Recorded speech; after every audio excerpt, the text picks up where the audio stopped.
you don't want something to happen and it happens, at least that's not working for me. It seems like you have to take some sort of initiative. I was in the art studio in London, and there was a magazine about advertising. I think it was called Campaign, which just it was very boring. And I'd stayed back because I used to get I didn't want to get the normal commuter trains because they were too full. You couldn't get a seat, and it was like I was still living at home, and so it took me like an hour on the train to get back to the little rural village. And if you got a train at like sort of between 5:30 and 6 o'clock, it was just rammed with businessmen and commuters. You were like the Tokyo subway, and you'd be standing for an hour, and it was sweaty and smelly and unpleasant. So I would often just wait until the first rush of commuters had gone, and then I would leave. So I was like the last person at the studio, and I was bored, and I was looking at this stupid magazine Campaign, and at the back there was this thing that there was an advertisement that said the Muppets are looking for an artist. That was it. And I was kind of electrified. But here's the crazy thing: I'm looking at it at like, it's got to be like 6:30, something of that nature, right? So as far as any human being would think, everybody's gone home. There's no point in calling that number now because it's after 5:30. It's 6:30 or it's 7 or whatever. There's nobody there. But I was so electrified to see this advertisement from the Muppets, which was the first season had just started on television, was a huge hit in the UK, and I'd loved the Muppets. I'd seen them in sort of specials like Hey Cinderella and the Frog Prince and the Muppet Musicians of Bremen before the Muppet Show had gone on the air. So I was a big fan, and I used to run a puppet club at my school with marionettes and things like that. So I love puppets. And I called the number at like 6:30 or 6:45. Now, that's the bit I don't understand because I don't know what I was thinking. Why would I call a number after hours when there shouldn't be anybody there? And all I can say is it was just, I had to do it. It was irresistible. I saw the thing, the Muppets, and I had to call. And I called, and because it was a TV studio, and the shooting day for the Muppet Show was from 8 a.m. until 8 p.m. When I called, I went through to the front desk of the studio, and suddenly there was a person talking to me, and I was like, whoa, and they said, hello, ATV Studios, and I was like, the Muppets job interview. She said, all right, connect you to the Muppet office, and suddenly I'm talking to somebody in the Muppet office, and I'm just, I have no idea. I'm just gabbling like an idiot and say, saw the advertisement, and they were bored. Obviously, lots of people had called in, and they said, "Oh yes, come in tomorrow at 9:30." And okay, but here's the problem. So I suddenly had, I got myself an interview the next day at 9:30, but I didn't know where the TV studio was, and this is pre-email or computers or anything. It was ATV Studios, Boreham Wood, and there's no internet, so I had to get out maps of the UK to find out where is Boreham Wood. And I suddenly realised, oh shit, it's not in London. It's out, it's like a good hour's train ride from London out in the country, and I'm in the opposite direction to where I am. So I suddenly realised I've got like a 3-hour train journey, like 3 different trains I've got to get there for 9:30 in the morning, which I, stupidly made my appointment for. Unbelievable story. That's incredible. Just there. This is amazing. Well, the next it was weirder because I then realized I've made an appointment for this interview, and I don't really have anything interesting to see. The only stuff I've got is kind of boring advertising things about, big sale at big store. It's not really going to get me anywhere. So I rush home. And by the time I get home, it's like sort of 8 o'clock or something like that in the evening. Now, all the shops are shut. I don't have any photographs of Muppets. There aren't any. There's no books on Muppets. And if there were, the library's shut, the bookshops are shut. So, and there's no video recorders, So I've got no reference.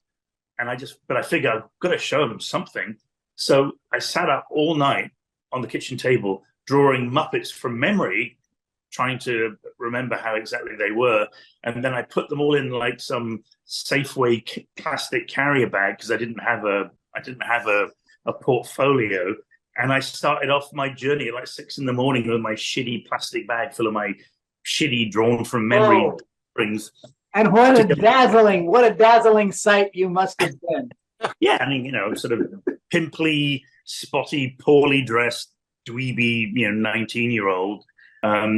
Anyway, I rock up to the TV studio, very nervous. And I have to say at this point, I have no expectation of being able to get this job.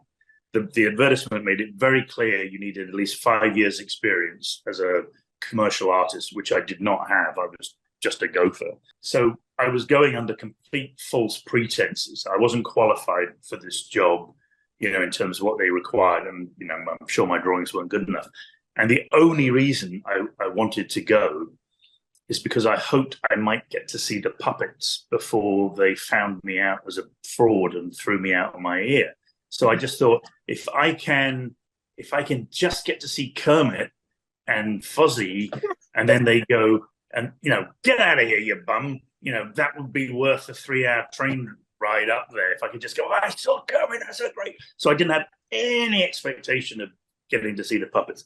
So I check in at reception and they say, I'll wait there. And then somebody comes and takes me, and they take me to this completely anonymous office. It could have been in a bank. I mean, it's like this, table, couple of chairs. There's not even a picture of the Muppets on the wall. It's just like any office anywhere in the world. And my heart sinks. It's just like, oh, I'm going to be found out, thrown out of my ear, and I'm not even going to get to see anything. I just sat in an office. I could have been anywhere. And then the executive producer, a guy called David Laser, who was this wonderful guy. He was very immaculately dressed. He's a cloud of aftershave and a big sort of cravat and stuff. And Jane Henson, who was Jim Henson's wife, come into the office. And as David Laser comes into the office, and he's a very sort of, I got to know him very well afterwards, but I could just see, he looked at me and his face fell. He was literally like, oh my God, what a waste of time. There's this pimply idiot, why am I even here talking to this, I could just, and then he put on a sort of a professional, nice to meet you, but I could just see he was just like, get me out of here. This is a waste of time. This guy's, we don't want this guy. But Jane Henson, who was incredibly motherly, she was very sweet. She looked at my drawing. She was asking me questions. She was very nice. And at some point, she just looked up. She said, would you like to draw the puppets? And I was like, yes, please. And she said, okay, I'll have someone take you over to the sound stage. So somebody took me from the boring office, because there was an office building for the production offices, but all the actual sound stages were behind there. So she led me to the biggest sound stage, because the Muppet Show was made on the very biggest sound stage in Europe. It was the most expensive show on television at the time. And she takes me to the puppet workshop where the puppets are built and costumed and they make the props. And I walk in, and literally every single Muppet, there's hundreds of them, are lining the walls of this huge room with people working, making costumes and building new puppets. That must have blown your mind. It did blow my mind, and I could have just died right there, and it would have all been fine. Or they could have just shown me and then said, "Okay, leave now," and I would have been fine. But then I realized there are other people. Once I get over my being overwhelmed, I can see there are these sort of much more sort of experienced artists who are also doing this, and they've got black leather portfolios and repeatographs and fancy pads, and they're all, they're doing much better, really nice drawings, or and I suddenly realized I don't even have a pencil with me. I've come with my shitty drawings in a plastic carrier bag.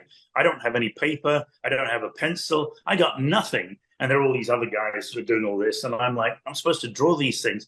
So I had to ask the puppet builders, who are these wonderful women, very, very kind and sweet. And they took pity on this spotty twit. And they found me some old scripts and about 3 inches of stubby pencil. And I was sort of standing there trying to draw, holding a script and trying to draw puppets on the back of the script. It was just nightmarish. But again, my only, I knew this was hopeless. My only plan was, how long can I get away with this before they realize I'm a fraud and throw me out? If I stay very quiet and, just nobody notices me, maybe I can just stay here a bit longer and a bit longer. At some point, I must have been there for hours, and then they had the monitors around the room showing the puppeteers out on the floor who were filming, and all the puppeteers came in either for lunch or for a break, and I got introduced to Jim Henson when he came in. Now, are you kidding me? Oh, why Jim Henson, who was like the producer, the creator of the Muppets, Kermit, would spend 5 seconds talking to some spotty dweeb drawing his puppets? I have no idea, but I ended up in this sort of 10 or 15 minute conversation with Jim, who was looking at my drawings, and he made some comments. And here's the weird thing. I had drawn Statler and Waldorf, the two old guys who used to make sort of nasty in the box, from memory.